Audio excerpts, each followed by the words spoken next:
fijan, el inicio del ala pues como que se queda perdido con el fuselaje, ¿no? Aquí tendríamos el fuselaje del avión. Normalmente esto no se ve como si fuera ala, ¿no? Se ve ya como parte del fuselaje.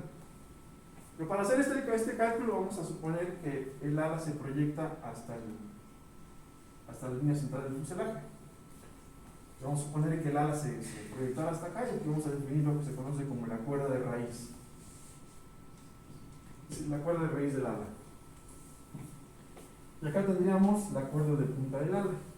¿Sí es la línea del fuselaje? No, la línea del fuselaje sería esta. Aquí tendríamos el fuselaje.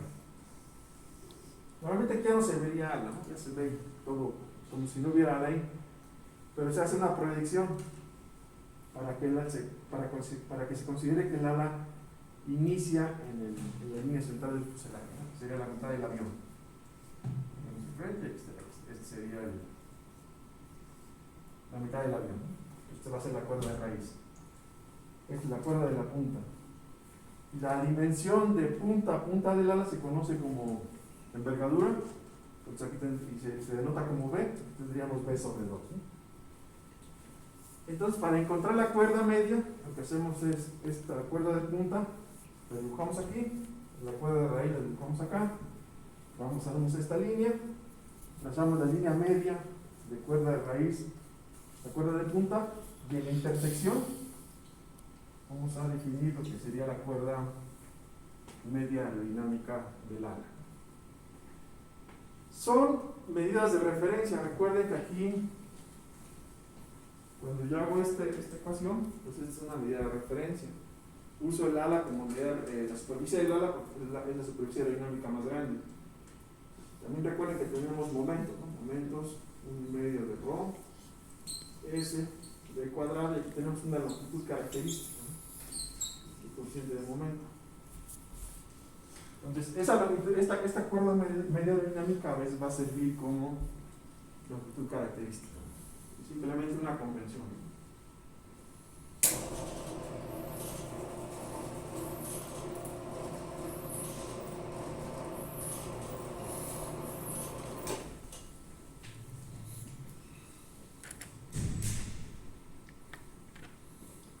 Aquí tendríamos, aquí estaba la línea del fuselaje, tenemos este ángulo de conicidad del ala,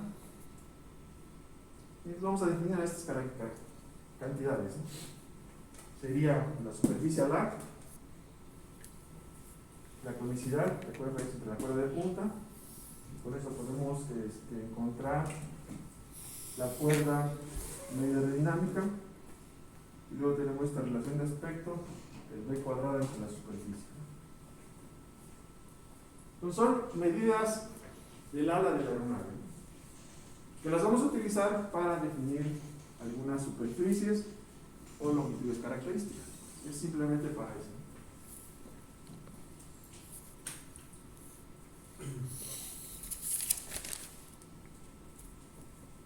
Entonces, hasta antes de que los efectos de combustibilidad sean considerables, el centro aerodinámico se encuentra entre el 25 y el 30% de la cuerda media aerodinámica. En los aviones que superan la velocidad del sonido, este centro se va más atrás. Entonces, si hacemos un poco una reducción del modelo, tendríamos lo mismo. Fuerzas de gravedad, pues es el peso. De propulsión, si asumimos que está alineado con el eje X, sería la propulsión 0,0. Y aquí tenemos las fuerzas aerodinámicas. La gran diferencia con los modelos anteriores es que ahora nuestras entradas de control entran por aquí. ¿Se acuerdan? En los modelos anteriores, en la fuerza aerodinámica, pues tenemos nada más una fuerza, ahí no hay que se produce. Pero ahora aquí es que nuestras entradas de control entran aquí. Modificando la fuerza aerodinámica es como vamos a controlar a la aeronave. Entonces, estas dos partes pues son sencillas. Aquí si no tenemos empuje vectorial, no es nada más tener una dirección. Si tenemos un empuje vectorial, tendríamos que multiplicarlo por el producto luz por cómo se va a mover ese empuje vectorial. Aquí vamos a considerar el caso sencillo y vamos a suponer que este empuje es proporcional al peso de la aeronave. Entre 0 y 1, nuevamente para un avión comercial está entre punto 25 y punto 33. El empuje que produce el motor es punto 25 a punto 33 del peso de la aeronave.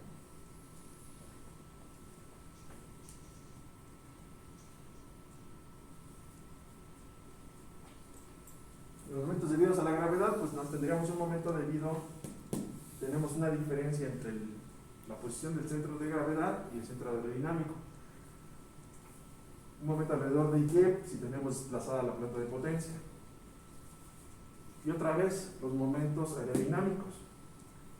Aquí aparece otro término que no habíamos visto, que es esta W. Aquí está diciendo que los momentos aerodinámicos están con respecto a lo que se conoce como el sistema viento. Vamos a ver después cómo es ese sistema viento.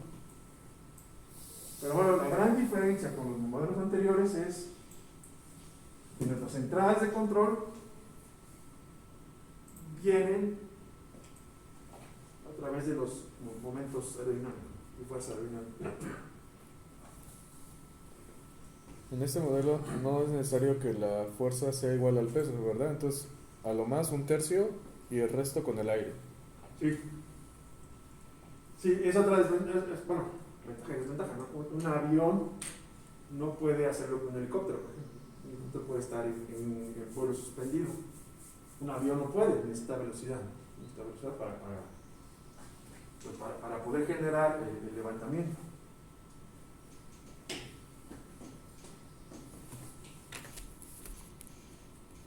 Entonces, si ven, la única diferencia, bueno, la gran diferencia que tenemos es dónde están las entradas de control.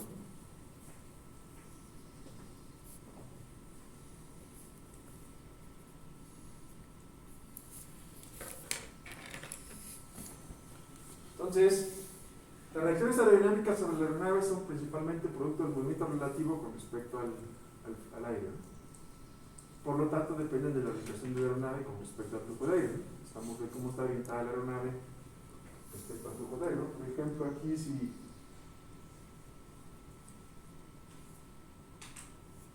dependiendo de la dirección del viento, dependiendo de la dirección del viento, vas a ver cómo van a reflejarse estos movimientos sobre la dinámica de la aeronave.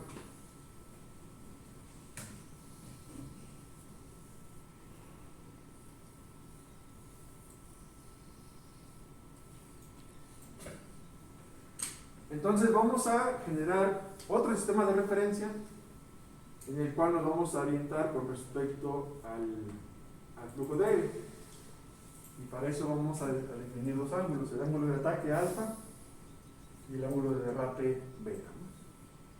Y estos ángulos se conocen como ángulos aerodinámicos. Bueno, además de su dependencia en las entradas de control, las fuerzas y momentos aerodinámicos también dependen de las velocidades angulares. Entonces, si la aeronave se está rotando, pues van a variar cómo están generando las fuerzas, ¿no? Entonces, esos términos que tenemos ahí realmente son un poquito complejos, pero bueno, vamos a hacer suposiciones para que no sean tan... para que sean manejables, ¿no? El ángulo de ataque especificado en la información aerodinámica de una aeronave se mide con respecto a una línea de referencia en el fuselaje denotada por alfa FRL, y aquí vamos a asumir que los ejes de cuerpo están alineados con esa línea de referencia. Vamos a suponer que esos están, el X, B y el B, Z, B están alineados con esa línea de referencia. Entonces vean, con esta configuración voy a suponer que el viento está girando en esta dirección. Voy a generar unas rotaciones para hacer un sistema de referencia que esté alineado con esta B. Voy a rotar un ángulo alfa alrededor de Y, y después un ángulo beta alrededor de Z, y voy a definir lo que se conoce como eje viento. Aquí tengo los ejes cuerpo, roto el ángulo alfa, tengo los ejes de estabilidad. No sé por qué son ejes de estabilidad, no tiene nada que ver con la estabilidad, pero bueno, se llaman en el argot de aeronáutica. Y después tengo los ejes viento. Los ejes viento están alineados con la velocidad del aire.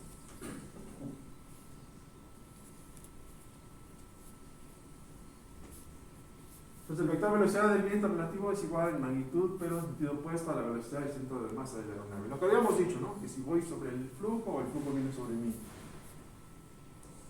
Entonces los ángulos de ataque y de derrape se definen por una rotación alrededor de Y, seguida por una rotación alrededor del ZS resultante, de manera que la dirección XW final está alineada con el vector del viento relativo.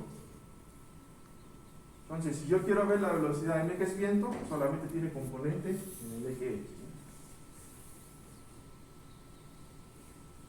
Lo que les había comentado, la rotación sobre alfa define los ejes de estabilidad y la segunda rotación define los ejes pi. Aquí una convención respecto a los signos. Alfa es positiva si la rotación alrededor de Y es negativa, y beta es positiva si la rotación alrededor de Z es positiva, ¿no? Aquí se quita un poco lo de la mano derecha.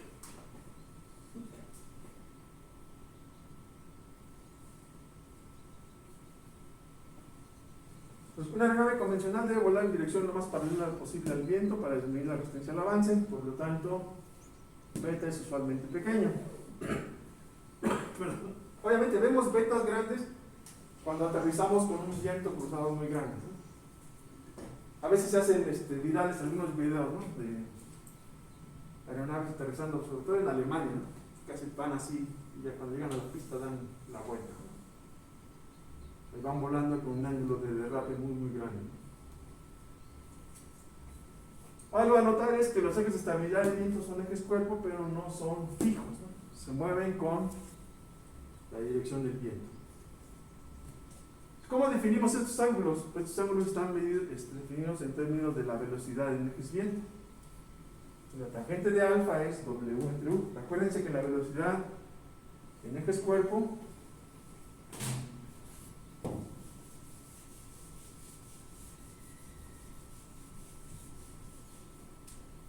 por ahí dijimos que la velocidad en ejes cuerpo es U de W.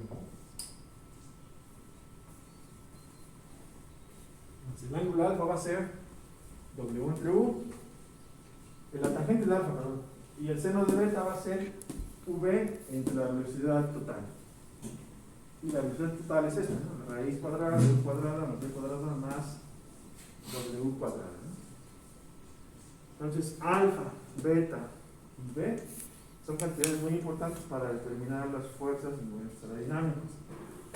Aquí estoy asumiendo que no hay viento, ¿no? Simplemente la velocidad es la que lleva la aeronave. Si tenemos viento, el viento entra de una forma muy fea, entra sumando. Entonces es muy difícil de separar, ¿no? Entra sumando y está bien complicado separarlo. Entonces, algo importante es cómo medir alfa y beta. La medición de alfa y beta es muy importante. Alfa normalmente se mide con una como veletita fuera del fuselaje de la nave para tratar de identificar el ángulo de ataque. Pero por ejemplo, este medidor fue el que falló en los accidentes de Boeing. Es el que estaba dando un ángulo de ataque malo que hacía que el MCAS moviera toda la superficie. Él sentía que el avión tenía que picar hacia abajo porque estaba midiendo un ángulo de ataque mal. Este ángulo estimar el ángulo de ataque a condiciones de viento es un problema interesante y que se han obtenido algunas soluciones y algunas aeronaves deportivas ya implementan algunos sensores de este alfa, ¿no? En Estados Unidos hay mucha aviación deportiva, porque no tú puedes rodar un avión deportivo con un entrenamiento de 4 o 5 horas, no te dicen cómo hacerlo y ya lo puedes volar. Wow. El punto es que hay muchos accidentes en ese tipo de aviación, porque los aviones son muy pequeños, ¿no? No son tan grandes, entonces son muy susceptibles a los efectos del viento. Y es muy fácil que el piloto pierda referencia y ya no sabe ni cómo está respecto a la tierra. Y ya por ejemplo, hace que el avión se haga muy así, y entonces ya no puede generar levantamiento y el avión cae como una hojita, ¿no? Sí. Entonces, algo para evitar esto es medir esta alta. Entonces, metiendo varios tipos de sensores, ya le tienen algunos sistemas que pueden medir de forma más o menos fiable el ángulo de ataque, ¿no? Aquí está sin viento, por eso se ve muy, muy sencillo. Bueno, ahora, ¿cómo tenemos el modelo en ejes viento? Es muy sencillo, nada más aplicamos las rotaciones. Vean, voy a rotar, tengo mi modelo en ejes cuerpo. Lo voy a pasar a ejes de estabilidad, simplemente multiplico por la rotación alrededor de y alfa grados. Después de que estoy en ejes de estabilidad, para pasar a ejes viento, roto 2 beta grados. Ya tendría mis cantidades en ejes viento. Ahora, en ejes viento, L y D son los componentes de la dirección Z, W y X, W, y una componente Y para a lo largo del eje Y, W. Entonces, en ejes viento sí puedo identificar fácilmente cuál es la fuerza de levantamiento y cuál es la resistencia al avance. En ejes cuerpo, en ejes cuerpo no aparecen tan explícitamente L y D.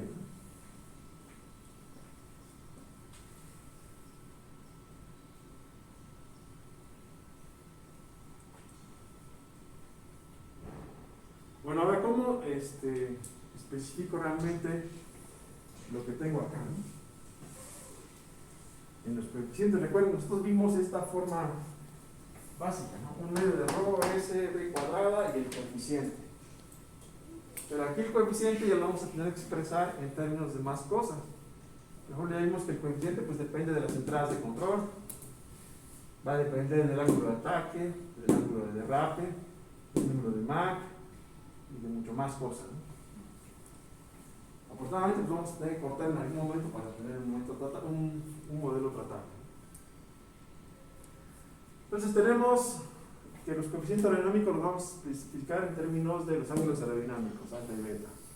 El número de Mach es una medición de la velocidad, ¿no? Una relación de la velocidad a la que voy con la velocidad del sonido. La altitud, los ángulos de deflexión de las superficies de control, las velocidades angulares y de la planta de potencia. En ejes viento, la dependencia de las fuerzas y momentos la podemos establecer de esta forma, ¿no? En ejes viento tenemos resistencia al avance, fuerza de levantamiento, fuerza lateral, momento de alabeo, momento de cabeceo, momento de guiñada. Y vean, aquí está la superficie del ala, y aquí nos aparece la envergadura y la cuerda media aerodinámica como longitudes características. Entonces, por convención, dijimos una longitud característica y por convención se utiliza en alabeo y guiñada la envergadura y en cabeceo se utiliza la cuerda media aerodinámica. Aquí tenemos el número de Mach. Es la velocidad a la que estoy volando entre la velocidad del sonido.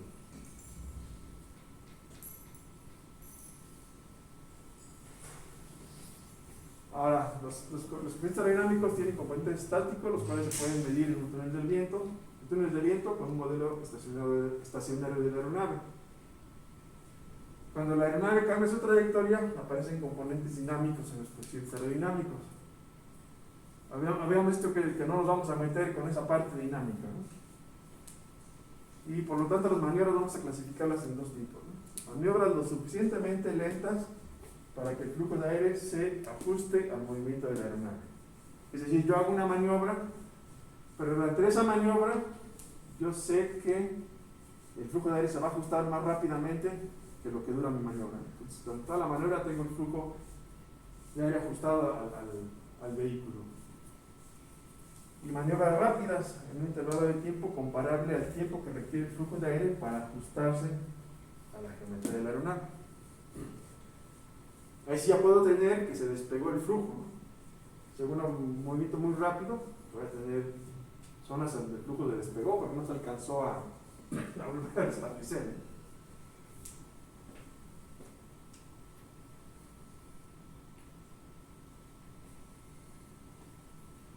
el efecto de las maniobras en los coeficientes aerodinámicos da lugar a modelos con ecuaciones diferenciales y forma complicar todo el modelo. Estos modelos pueden simplificarse adecuadamente considerando el comportamiento lineal de las ecuaciones diferenciales y, por lo tanto, vamos a suponer que estos efectos de las maniobras se van a modelar como proporcionales a las velocidades angulares que las producen. Entonces, si yo roto alrededor de X, por ejemplo, muy rápidamente, pues voy a suponer que el efecto de despegar el flujo pues va a ser proporcional a la velocidad a la que estoy rotando, ¿no? Debido a que la linealización implica calcular derivadas parciales, el coeficiente de proporcionalidad se conoce como derivada de la dinámica. Esto es algo, bueno, en aeronáutica se tienen las derivadas aerodinámicas, ¿no? Pero si lo ves desde el punto de vista de control, pues simplemente cuando calculas el modelo lineal, para calcular el modelo lineal normalmente tomamos la derivada, ¿no? Y ahí aparece, por ejemplo, si yo calculo, voy a linealizar esta parte, ¿no? Voy a hacer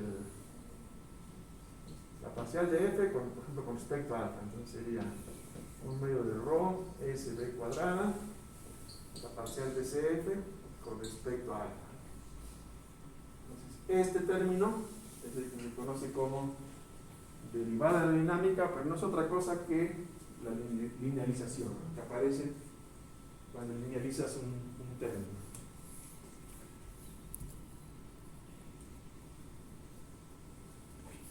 Por ejemplo, en una maniobra lenta en la cual la aeronave alardea con velocidad p positiva, se van a crear componentes de velocidad translacional. Es decir,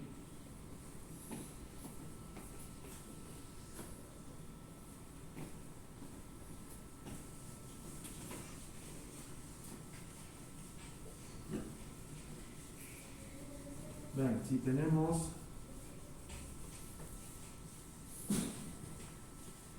vamos a poner un avión así, ¿no?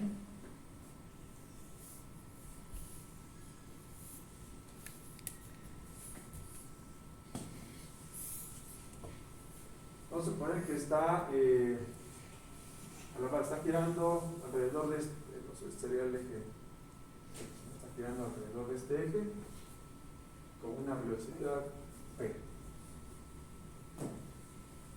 Entonces, el avión viene así, ¿no?, volando hacia acá, pero también está rotando una velocidad p. Entonces, esto nos va a generar una componente de velocidad de esta forma. Una componente de velocidad nos puede estar rotando así. Esto es una velocidad aquí. Esto sería p, como ven entre 2. Es la velocidad por el brazo de palanca, ¿no? Por eso la dibujo así, ¿no?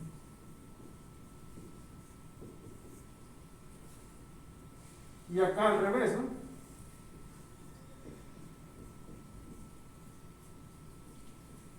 Pues ahora tenemos esta velocidad más la velocidad que viene aquí. O sea, que la viene hacia acá.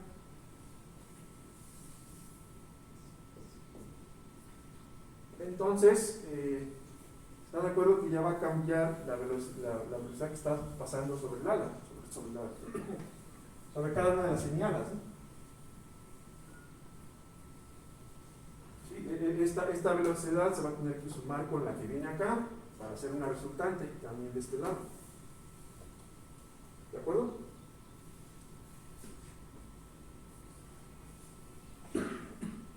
¿Están de acuerdo? ¿De qué va a pasar eso? Sí. Entonces, esto va a producir que el ángulo de ataque se va a reducir más o menos aproximadamente en esta cantidad. En la señal a la izquierda y aumenta en la misma cantidad en la señal a la derecha, lo que va a producir un momento de alargamiento negativo. Entonces, esos efectos los vamos a tratar de modelar de esta forma. Si el avión va haciendo esto, pues vamos a tratar de modelar, como si pareciera este momento de alargamiento negativo, ¿no? Que trata de regresar a la aeronave, que trata de evitar que la aeronave esté rotando, ¿no? Entonces, dado que la variación del momento del alveo, el resultado de la velocidad del alveo, produce un momento que se opone a este movimiento, el coeficiente que lo representa se conoce como derivada de amortiguamiento. El alabeo es sobre X, ¿verdad? Y alveo sobre X. Sí. Y así le vamos a hacer para todos los demás ejes, ¿no?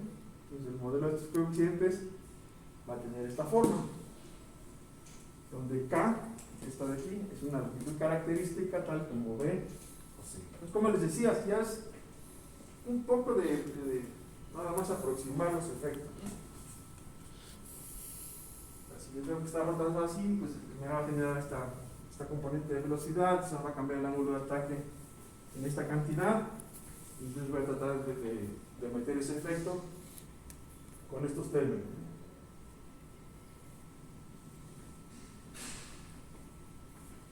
Pues esto es cuando estoy rotando.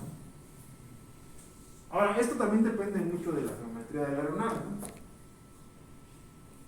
Pues las derivadas de aceleración que se deben a cambios en los ángulos aerodinámicos, cuyo efecto es inducir un pequeño retraso en los cambios de flujo que llega a las superficies aerodinámicas, en la parte posterior del avión, se va a modelar con coeficientes de este tipo.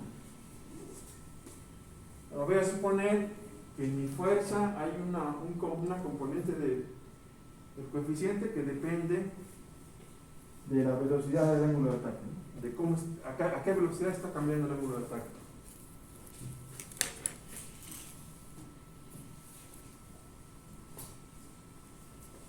Entonces vamos a ver ahora cada término, ¿no? Dijimos que teníamos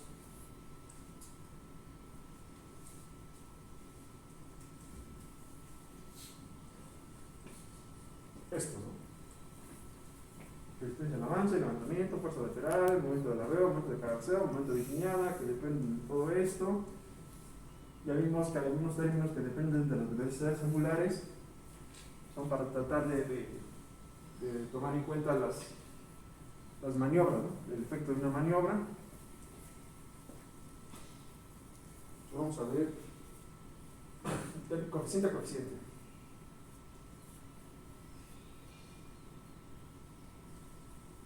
Entonces, el coeficiente de resistencia al avance está compuesto por resistencia al avance parásita, fricción por forma de la aeronave, resistencia al avance inducida por los vórtices, porque el avión tiene envergadura finita, y resistencia al avance por onda, por ondas de choque, ¿no? Toda esta suma nos va a dar la resistencia al avance total, ¿no? Las proporciones de cada una de estas contribuciones van a cambiar de acuerdo a las condiciones del vuelo, ¿no? Por ejemplo, si vamos a baja velocidad, pues se lo va a estar, ¿no? Si nuestra aeronave tiene una forma aerodinámica muy eficiente, pues esta va a disminuir, ¿no?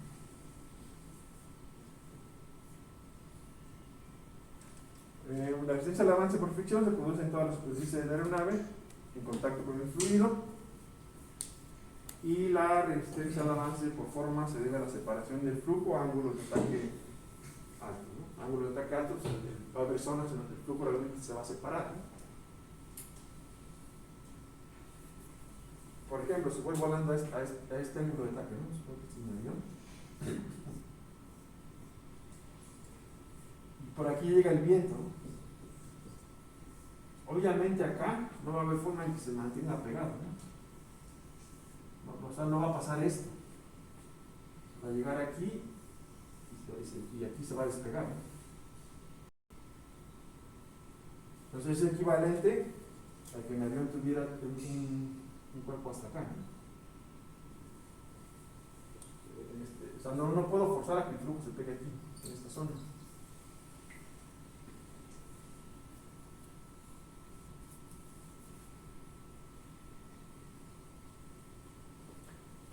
También tenemos una resistencia al avance inducida. Cuando producimos el levantamiento, pues forzosamente producimos una resistencia al avance. Recuerden que cuando yo tenía el perfil aerodinámico, lo que hacía es calcular las presiones, ¿no? En cada segmento, en cada diferencial de esto, yo calculo la presión,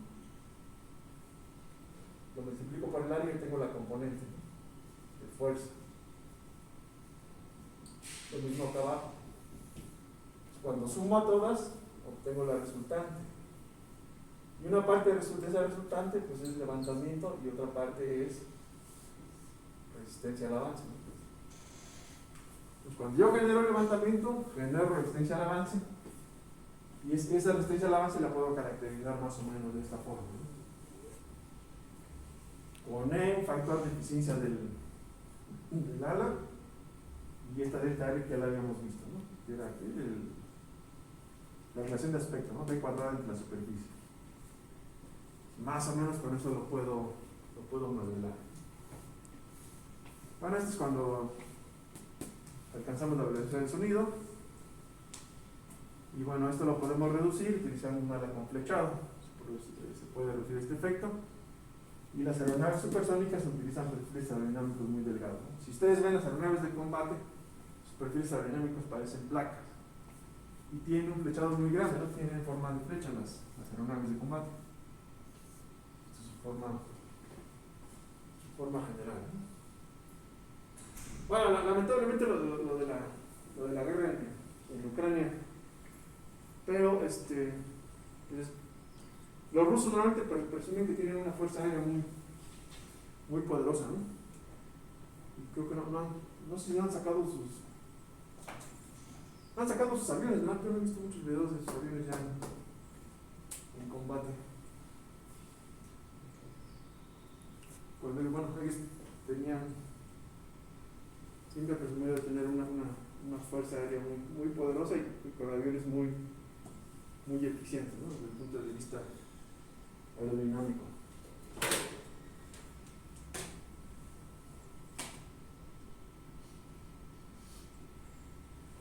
Y bueno, entonces, ¿cómo armamos este CD? ¿No? Este CD, vamos a ver que todos los coeficientes es lo mismo.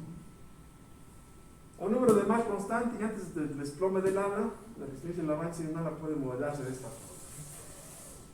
Esta es una forma, que es esta parte debida a la producción del levantamiento, también depende del número de Mach, y luego una también del número de Mach. ¿El desplome del ala es literal? ¿Que se caiga? ¿Que se rompa? Ya no genera levantamiento y se cae con una hojita. O sea, si lo llevas a esta, supongo que es un ala, ¿no? Un ala voladora. Si lo llevas a un ángulo para que así, ya deja de producir levantamiento y se cae así. Ya es muy difícil que lo pueda recuperar. Okay. Hasta un cierto límite puedes hacer picar el avión y tratar de recuperarlo, ¿no? Pero hay a veces ya no lo logran. Y vas cayendo así como completamente sin control, ¿no? Ya nada funciona, ninguna superficie funciona. Si te fijas, las superficies necesitan velocidad para funcionar. Las superficies están aquí adentro.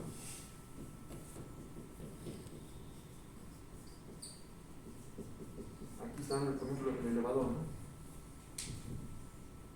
Entonces, si ya estás en un ángulo muy grande, ya no va a tener ningún efecto y el avión se va a subir. Necesitas esta velocidad orientada de forma adecuada, ¿no? Porque aquí todavía tengo velocidad, pero ya está llegando aquí, a diferencia que si llega en esta dirección. Entonces sí, el desplome eso sucede mucho en la aviación civil.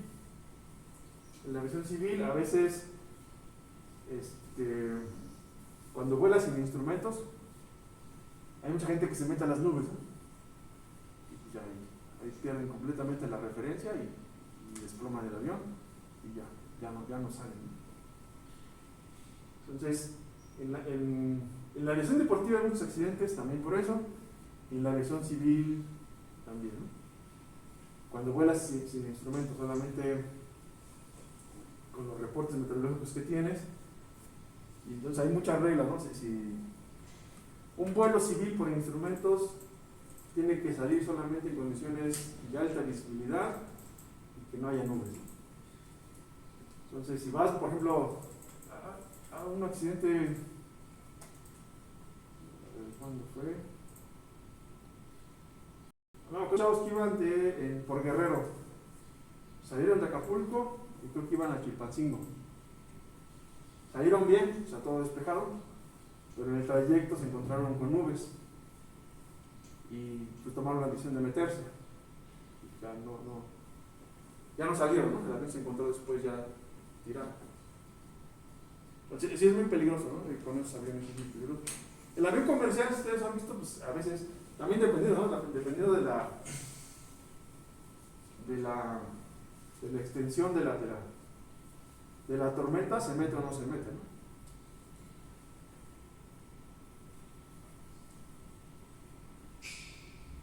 Entonces sí, se desploma el avión y se desploma el ala y ya está complicado salir de ahí. Entonces tenemos este primer componente y después en realidad pues todo va a meter un término: altitud, está, ángulo de derrape, superficies de control, el tren de aterrizaje, el efecto tierra, también cuando estamos volando a baja, prácticamente cuando estamos despegando. Entonces un modelo base para la restricción de avance podría ser este, ¿no? O sea, la contribución de muchos pedacitos.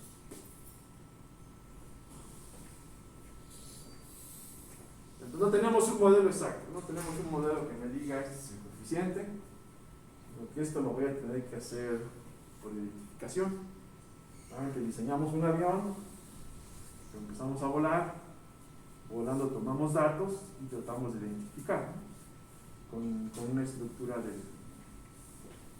modelo, ¿no? Identificar es, bueno, esto es lo que puedo medir, yo voy a suponer que el coeficiente pues, es una mezcla de lo que puedo medir con esta estructura. Y con esta estructura trato de identificar cada una de las contribuciones.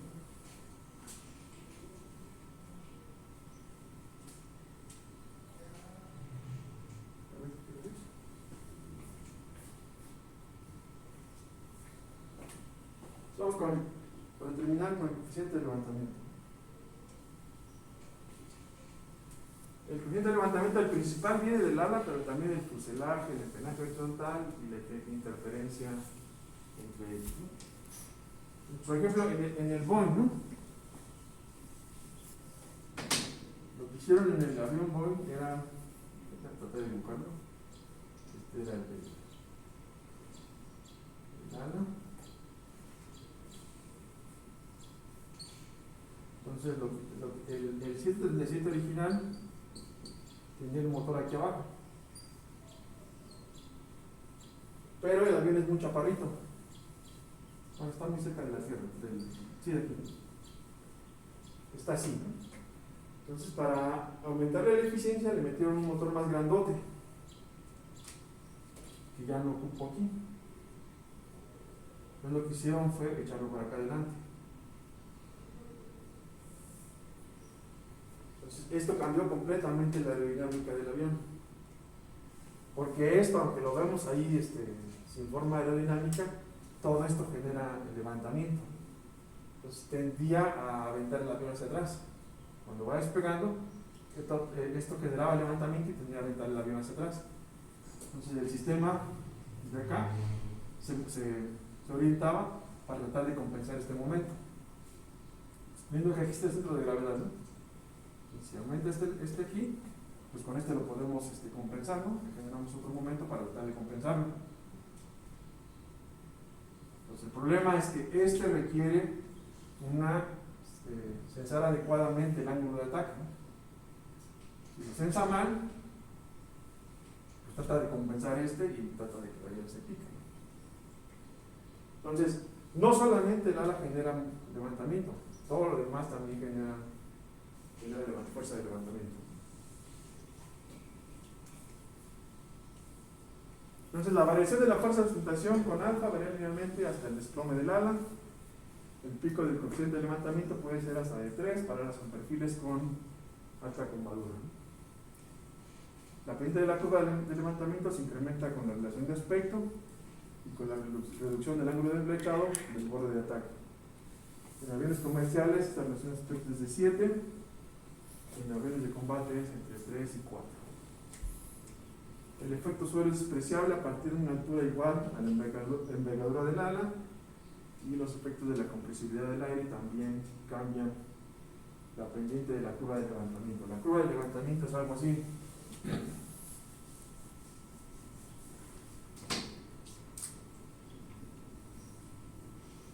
X alfa, tengo el CL, es algo más o menos así. Aquí es donde se ocurre el desplome del área.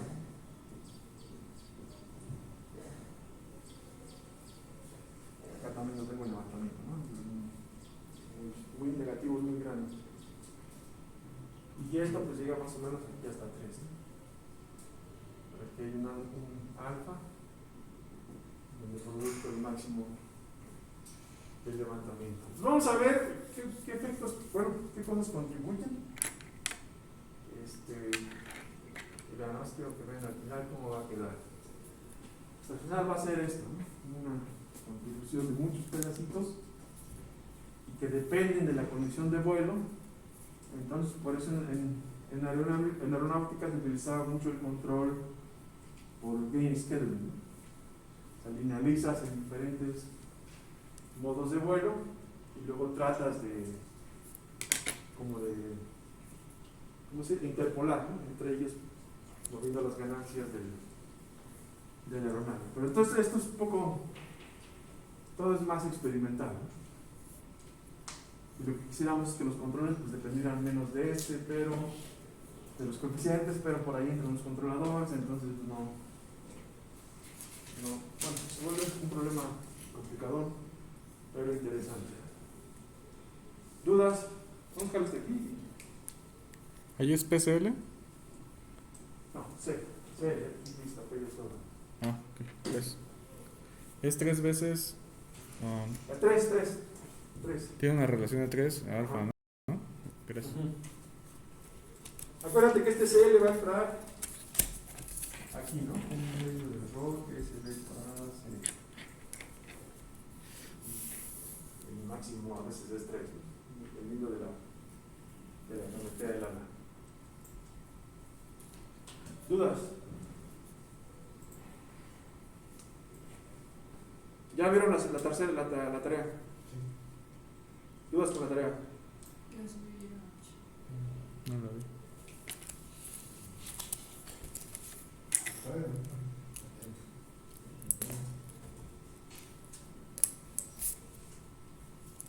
Bueno, vamos a dejarles aquí y nos vemos el jueves. ¿Alguna otra duda? ¿Mañana? Gracias. Vamos siguiendo, ¿no? Ejemplos de cómo hacer la forma aplicar los ejercicios Sí, vamos a ver cómo, bueno, de qué dependen y luego vamos a hacer unos modelos simples, ¿no? Y bueno, el saber de qué dependen es, por ejemplo, si algún día tienen un problema ya real y pues ustedes dicen va a depender de esto y no funciona, pues ya pueden decir, bueno, es que también podría depender de esto, ¿no? Entonces ya le vas metiendo más cosas para buscar dónde está lo que está haciendo que falle, ¿no? O sea, no son nada más esos 3, también pueden agregar. Es la forma general, sí, es una forma general y ya tienes que evaluar para cada problema en particular, ¿no?